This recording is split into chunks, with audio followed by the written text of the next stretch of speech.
Hello there, my name is Anna Amelia from North East Animal Rights, and today we're delighted to welcome along Ella from Newcastle University's plant-based universities as part of our Saturday Spotlight interviews. So welcome Ella, and thank you very much for agreeing to do this for us. Yeah, thank you for having me. You're very, very welcome. Congratulations, first of all, as well. I mean, a huge, huge achievement you've had. Obviously, we saw it in the news as well, and our group has been following what you've been doing. So congratulations on that. We're going to go straight into the question which I ask everyone, which is, can you tell me about your vegan journey, please? Yeah, so back in 2017, my whole family and a few family friends all did veganuary together. But I was 13 at the time, and I was like, no, I like dairy too much. So I was just vegetarian because I couldn't give up cheese. And then after the January was over, I went back to kind of eating everything until kind of Easter, where my family and I went to the Northern Vegan Festival in Manchester, where there was so many like amazing food stalls and talks and stuff. Yeah. So one of the talks really recommended watching Cowspiracy, and I'd always like been really passionate and cared about the environment. So one night my sister and I decided to watch Cowspiracy, and after that I kind of had a oh wow moment when it was especially comparing the land use of different diets that I was like, oh, I should probably commit to being vegetarian full time. So kind of overnight I then went vegetarian, but decided to try and like increase demand for vegan products that if we ever ate out, I would eat the vegan option. But didn't quite make the full connection that I needed to go fully vegan. But then over the summer, my mum said that we could start like getting more vegan products in at home. So kind of over that summer in 2017, her and I kind of committed a bit more into being fully vegan. So then by the September when I started the school year, I was fully vegan at that point. So it's been, yeah, almost 7 years, which is quite good. Yeah. Yeah. It's interesting to listen to you talk there because obviously you were quite young, 13, kind of like starting to make the connections. That is a very, very young age to kind of like to be relatively independent, making those different sort of connections yourself. Um, and your journey is very, very similar to mine in terms of that. I was vegetarian first of all, and it was all these things like you kind of like you see things like hidden ingredients. Mm, And cheese and chocolate, and I was never a great milk lover anyway, but like cheese and chocolate, they were the things I was yeah. thinking. And then you do see something, and you said you saw Cowspiracy. I saw something quite similar, which is obviously dairy footage, dairy slaughterhouse footage, Mm, um, and it is kind of like making the connection between those animals. Um, and then, like you said, going to the Northern Vegan Festival. I mean, sort of seeing what is available. People think it's so hard and so restrictive, but it's nothing. It's not at all. yeah. So well done, and well done for for kind of like for seeing it through as well. Because sometimes people can be put off when when it kind of they maybe do the veganuary challenge, and then they kind of think it's not for them. But obviously you've seen it through, and now you're kind of like promoting it for other people as well. So can you tell me how you came to work with plant-based universities? Oh, I think you've frozen. Well, no, you've come back. Yeah. Yeah. So I'd been involved in quite a lot of environmental campaigning when I was younger before I came to uni. So like going to school strikes for climate, Fridays for Future, that kind of thing. And then I'd vaguely done some things with Extinction Rebellion and Animal Rebellion at the time. So when I came to uni, I joined the Extinction Rebellion Society last year, and then more and more. I think I heard firstly about plant-based universities online, probably on Instagram. That's where I do a lot of my activism. Um, and that they were a animal rising campaign, and I'd done a few things with animal rising in Newcastle as well. So I was quite interested. Like it sounded like really good for me because kind of based on the environment. And that was yeah one of my key drivers to going vegan in the first place. So once they announced their summer camps, I signed up for the North one in Carlisle in August last year. And that was so amazing, like getting to meet everyone from all the different universities, all of the core team, and get trained up on how to run the campaign. It was such an amazing weekend. So after that, I started looking into researching the different ways that it could work at Newcastle University Mhm. and the different ways that the Students' Union kind of listens to students through student council and things like that. And then kind of so I launched the campaign in Newcastle. Mhm. It was kind of working with the Extinction Rebellion Society, which I'm the co-president of. And then I connected with some people who used to run the Vegan Society. Right. So Oh, you're frozen again. Oh, you've come back. Sorry. I thought I said thought the problems were going to be my end, but you keep freezing a little bit. But it's fine. It's just a momentary sort of like freeze, and it comes back on. So yeah. So it sounds like I mean, you've obviously come in from the environment, and a lot of people who are vegan come in from the environment. They're coming from the health angle, or they're coming from the animal angle. But it doesn't really matter how you get there. I suppose it's just kind of and obviously it's almost like it's so obvious the links between the environment and veganism, and how that's why so many councils are obviously declaring climate emergencies. And there's so many, we're having lots of conversations with people when we do outreach about the links to the environment, because we know that people want to have, whether it's not for them, but it's maybe for their grandchildren, for their own children. They want to make sure that the world is in a good place, in a good condition. So the plant-based unis, the declaration. So how many have signed it in the UK then? yeah, so we were the 10th university in the And, UK, mm, 11th overall to pass a motion through Student Council.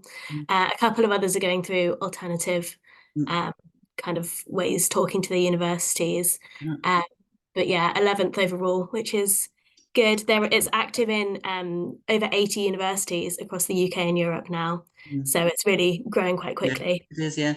So what does it mean in reality? So what are the councils actually? Sorry, what are the universities actually signing up to when they've said they're going to adopt this declaration? What are they actually signing up to, and how do you kind of like keep an eye that they keep on track?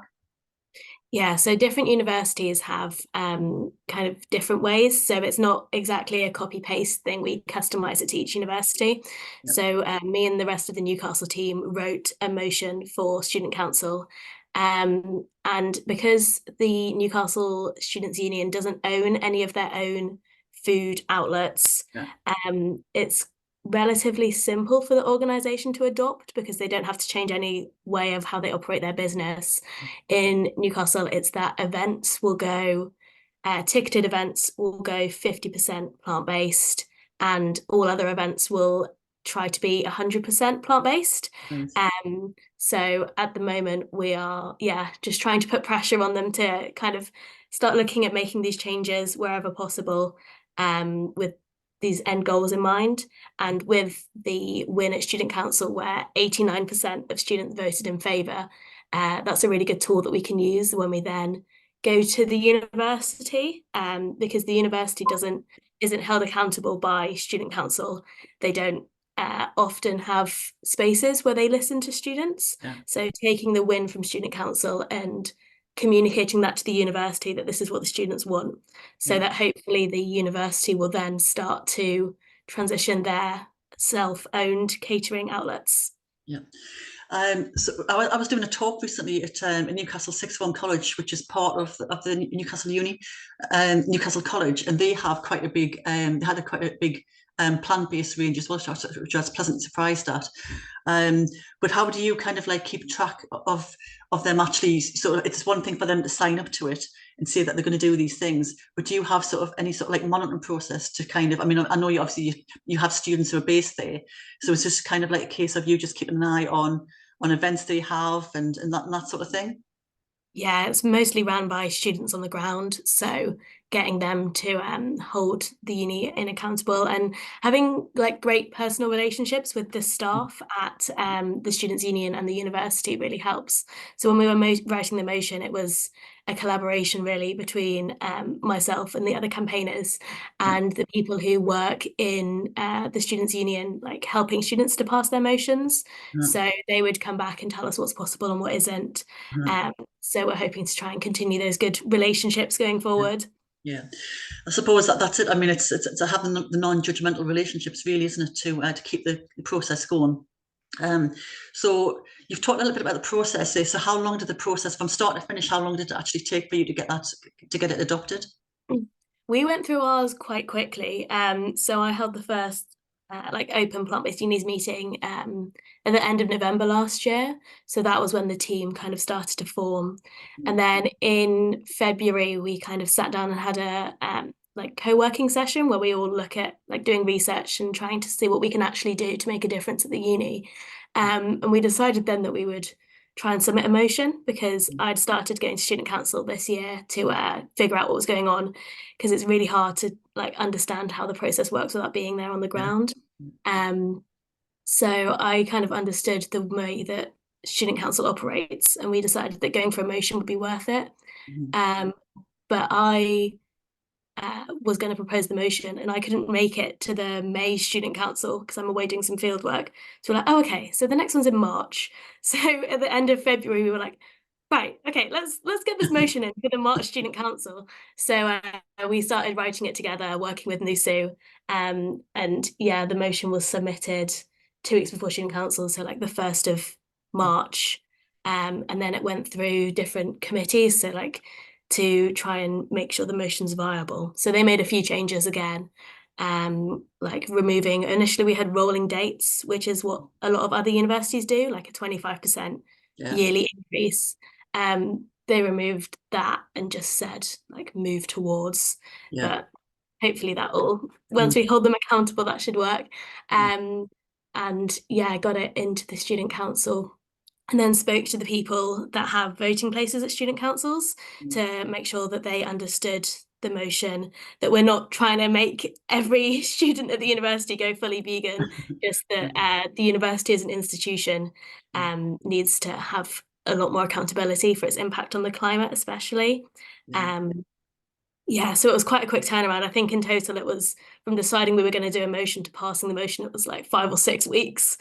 That's very, very quick. It's really, really impressive actually, because when I've been working with my local council for other things, and it took us 18 months to get something through. I mean, Wow. a wider sort of like charter, but it did, and even then I felt that it was going pretty quickly. But yeah, I mean that's pretty impressive.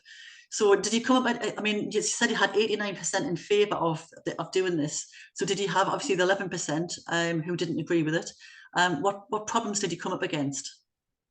Yeah, so generally, while we were doing campaigning and outreach beforehand, people who had issues with it were kind of fell into two camps. The people that like weren't that interested about the climate crisis, didn't Yeah. understand the links between animal agriculture and the climate crisis. Yeah. And those people you can't really persuade if Yeah. they're disengaged from like any sort of climate topic.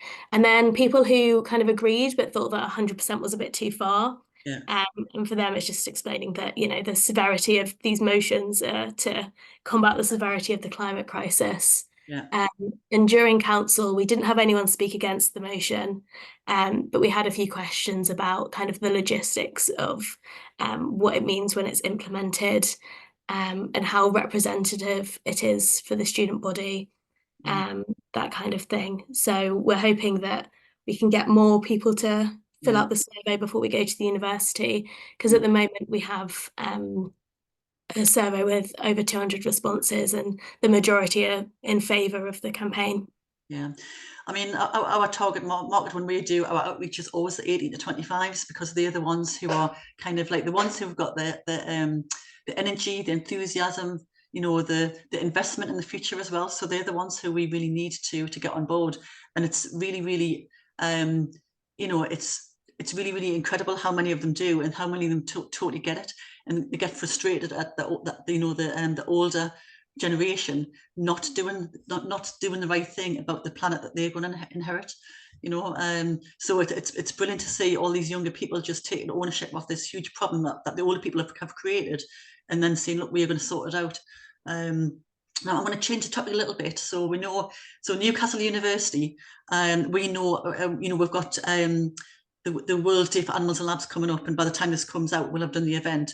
And we know Newcastle University is as one of the UK's worst universities for animal testing in terms of numbers of procedures. So do you think that the plant-based university motion, the adoption of it, do you think it will allow students to feel a bit more comfortable about looking at other areas of animal use? Yeah, I mean, I hope that kind of bringing this conversation to light in the Mm, student body gets people thinking. yeah, Plant-based universities itself is like solely focused on the food systems. yeah, Uh, but we hope that also training the campaigners that have worked with plant-based universities this year, mm, that maybe they can go on and campaign to other like areas of interest within yeah. the university. Yeah, I know that obviously the plant-based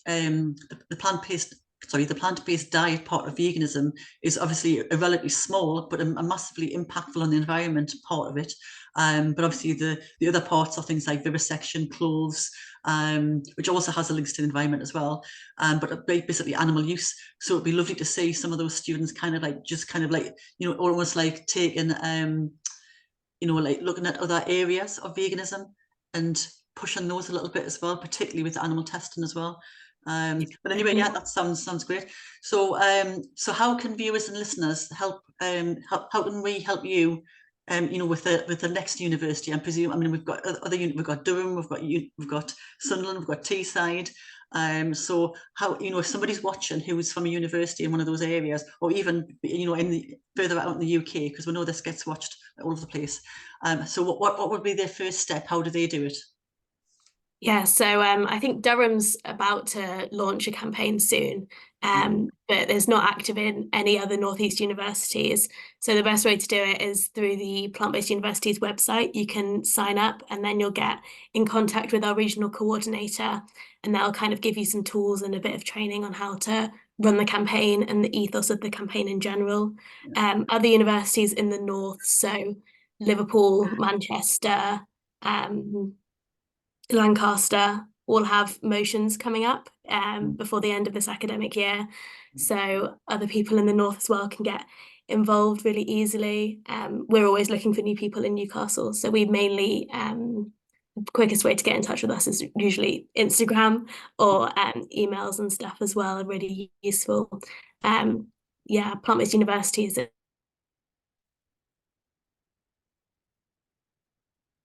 thing. You've frozen slightly again. So until you come, yeah, right. So what I was going to say was as well, Northumbria University we should mention as well, because obviously we have our festival there. So I don't know if you've got any links with the student union there, but they're very good because obviously they hold us, host our events there. Um, so so basically, go to the plant-based university website, register for that, and then somebody will get in touch with them from the team, offer them training. But obviously, the training will be support, kind of like go through the process. But it's a localized campaign because obviously each university, as you were saying before, is different. So they'll have slightly different ways of how they would get motions through. Yeah. Yeah. Um, it sounds very exciting. It sounds like it's a bit of a snowball effect now, where like more and more coming on board, and hopefully by the end of this year there'll be probably double what there are now. So it's really exciting times for you, I presume as well. Yeah, So it is. yeah. So now Newcastle University have adopted this. So what's next for you as an activist and also as part of the plant-based uni team? Yeah, so the motion only really affects the students' union part, and the motion only affects the students' unions events in general. A part of the motion was to amend the sustainability plan to include plant-based diets and also set it up, plant-based universities as an official students' union campaign, which means that we get to actually speak to the university in terms of trying to adopt it there. We're also hoping that next year we can look to the university's catering Mm, outlets and try and convince them to transition to being 100% plant-based. So this will mainly be done through like other forms of student voice. So mm, the student rep system, speaking directly to lecturers and managers, that sort of thing. yeah, Um, yeah, I'm going to run for the ethics and environment rep position in the Students' Union mm, in May. So again, hopefully trying to spread awareness about plant-based universities and other ethical points through that role. Um, yeah, we've been nominated as plant-based universities for 2 awards within sustainability this no, mm, awards period through the Students' Union. mm, So yeah, Sustainability Champion and Changemaker of the Year awards, which would be really exciting. mm. Um, Yeah, what else have we got going on? Growing the campaign in general. Lots of socials as well with the Vegan Society. Yeah. So it's not like it's fit. This is done. It's like you've got so much more work to do. It's good. Obviously, you, like I said about the animal testing part of it, you're expanding on. You're kind of like constantly pushing. I know we kind of like joked at the beginning about people don't want to be sort of pushed towards being vegan, but actually, it's just a better way of living, a kinder way of living, and and people are getting on board with the environment part of veganism, which is great. So you've got so much going on now. So we're gonna finish now. I'm gonna let you get on with the rest of your day. And thank you very much for joining us. Really, really appreciate it. And congratulations on those award nominations, and also for getting the Newcastle University to adopt it as well. Absolutely brilliant, and it was great to see a local university in the news as well. So I'm going to sign off now, and I'm going to say thank you very much to Ella from the Plant-Based University team over in Newcastle. And this is Anna Maley from Northeast Animal Rights signing off and saying goodbye for now.